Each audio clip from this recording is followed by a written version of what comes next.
కరీంనగర్ జిల్లా జమ్మికుంటలో ప్రభుత్వ బాలుర బాలికల ఉన్నత పాఠశాలను పరిశీలించారు సిపిఎం నాయకులు. పాఠశాలకు మెయింటెనెన్స్ బడ్జెట్ పెంచడం, నాన్ టీచింగ్ పోస్టులను భర్తీ చేసి పాఠశాలకు ఆడిటోరియం నిర్మించాలని డిమాండ్ చేశారు సిపిఎం జిల్లా కమిటీ సభ్యుడు కుప్పుల శంకర్. అలాగే మౌలిక వసతులు మెరుగుపరిచి మధ్యాహ్న భోజన పథకానికి తగిన నిధులు కేటాయించాలని ప్రభుత్వాన్ని కోరారు. గవర్నమెంట్ స్కూల్ సందర్శించడం జరిగింది. దీంట్లో boys high school girls high school కూడా జరిగింది. దీంట్లో బాయ్స్ హై స్కూల్లో వచ్చేసి స్టాఫ్ కొంత బాగున్నది, టీచింగ్ కొంత బాగున్నది, అట్లనే అటెండర్లు కొంత ఉన్నది. దీని వెంటనే ప్రభుత్వము ఇమ్మీడియట్లీ తక్షణమే వీళ్ళను కేటాయించాలని కోరుతున్నాము. అదేవిధంగా ఇక్కడ ఉన్న ఏదైతే మధ్యాహ్నం భోజనం ఉందో మధ్యాహ్న భోజనం కూడా తక్కువ క్వాలిటీ అనేది తక్కువ ఉన్నది. అదే రకంగా మధ్యాహ్నం భోజనానికి ఉన్న ఏదైతే ఉందో వాళ్ళ బిల్లులు కూడా సాటిస్ఫైలేదు. వెంటనే వాళ్ళకి బిల్లు వేయడం వల్ల విద్యార్థులకు మంచి భోజనం పెట్టి వాళ్ళకు ఆరోగ్యంగా ఉంటారని. అదే రకంగా గర్ల్స్ హై స్కూల్లో వర్షం పడితే నీరు ఎక్కువ ఆడడం జరుగుతున్నది. ఆ నీరు ఆడడం వల్ల వాళ్ళ గ్రౌండ్లో ఆడుకోలేకపోతున్నారు. వెంటనే అది కూడా గ్రౌండ్లో అనేది క్లియర్ చేయడం జరగాలి. అదే రకంగా చెట్లు పెరుగుతున్నాయి, ఆ చెట్లను కూడా తక్షణమే క్లీన్ చేయించాలి. అదే రకంగా స్టాఫ్ అనేది ఇమ్మీడియట్లీ ఈ గర్ల్స్ హై స్కూల్లో కానీ బాయ్స్ హై స్కూల్లో కానీ అటెండర్ కూడా బాగుండడం వల్ల, అదే రకంగా స్టాఫ్ నాన్ టీచింగ్ స్టాఫ్ ఉండడం వల్ల దాని తర్వాత వాళ్ళకు ఏమవుతుందంటే స్కూల్లో ఉన్న ఏదైతే నాన్ టీచింగ్ స్టాఫ్ లేకపోవడం వల్ల ఇబ్బంది జరుగుతుంది. అదే రకంగా బాయ్స్ హై స్కూల్లో ల్యాబ్ అనేది కంప్యూటర్ ల్యాబ్ అనేది ఉంటుంది. దానికి వెంటనే ఒక టీచర్ని అపాయింట్ చేయాలని కోరుతున్నాను. సిపిఎం పార్టీ టౌన్ కాంగ్రెస్ తెలియజేస్తాం.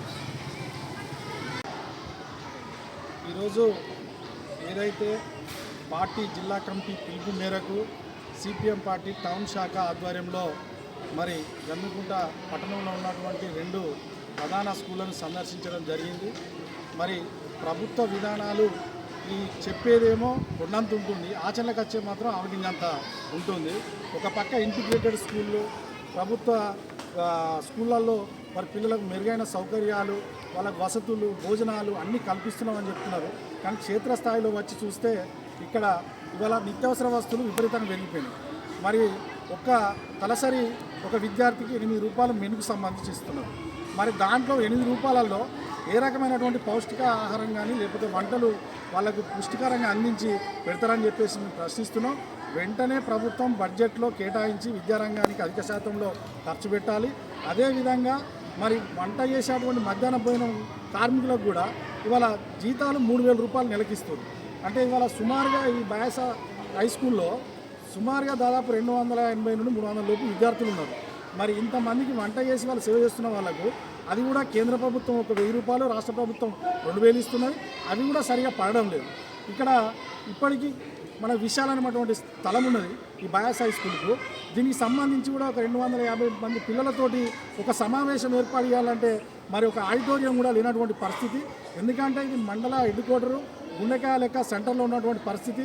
మరి ఖచ్చితంగా దీని మీద దశల వారీగా కూడా మరి ఎమ్మెల్యే గారికి, అదే విద్యాశాఖకు సంబంధించి కలెక్టర్ దృష్టి కూడా సిపిఎం పార్టీ ఆధ్వర్యంలో వినతి పత్రాలు ఇస్తాం. ఒకవేళ పరిష్కారం చేయనిలా ఖచ్చితంగా కూడా మరి దీని మీద ఆందోళన పోరాటాలు కూడా చేస్తామని చెప్పి తెలియజేస్తున్నాం. ఏదేమైనా మొత్తం ప్రభుత్వ పాఠశాలలో చదివేది పేద మధ్యతరగతి కింది స్థాయి ప్రైవేటు స్కూళ్ళలో ఫీజులు కట్టలేని వెళ్ళలేని కుటుంబాలే దీంట్లోకి వస్తున్నాయి. కాబట్టి దీనికి సంబంధించినంత వరకు మెయింటెనెన్స్ కానీ, వస్తువులు కానీ, అదేవిధంగా పిల్లలకు సంబంధించిన స్టాఫ్, టీచింగ్ స్టాఫ్లు కానీ ఇవాళ 2 స్కూళ్ళల్లో కూడా ఎక్కడ కూడా అటెండర్ లేనటువంటి పరిస్థితి. అంటే ఇవాళ టీచర్లకు కూడా కొంత ఇబ్బందికరమైనటువంటి పరిస్థితి. అంటే వీళ్ళు పిల్లలను మెయింటెనెన్స్ చేయడం, అదేవిధంగా అటెండర్ లేకపోవడం, ఇతరత్ర చిన్న పనులు పడ్డా కూడా మరి విద్యను చెప్పి బోధించాల్సిన వాళ్ళ టైం కాస్త ఇతరత్ర పనులకు డైవర్ట్ అవుతుందని చెప్పేసి మా దృష్టికి రావడం జరిగింది. కాబట్టి తక్షణమే ఈ సమస్యలన్నింటినీ పరిష్కారం చేయాలి. ప్రభుత్వం క్షేత్రస్థాయిలో మరి అధికారులను పర్యవేక్షణ పెట్టి ఎక్కడైతే ఎలాంటి సమస్యలు లేవో వాటి కోసం మరి ప్రభుత్వం నిధులు కేటాయించాలి అని చెప్పేసి ఈ సందర్భంగా డిమాండ్ చేస్తున్నాం. సిపిఎం పార్టీ కరీంనగర్ జిల్లా కమిటీ సభ్యులు కుప్పుల శంకర్.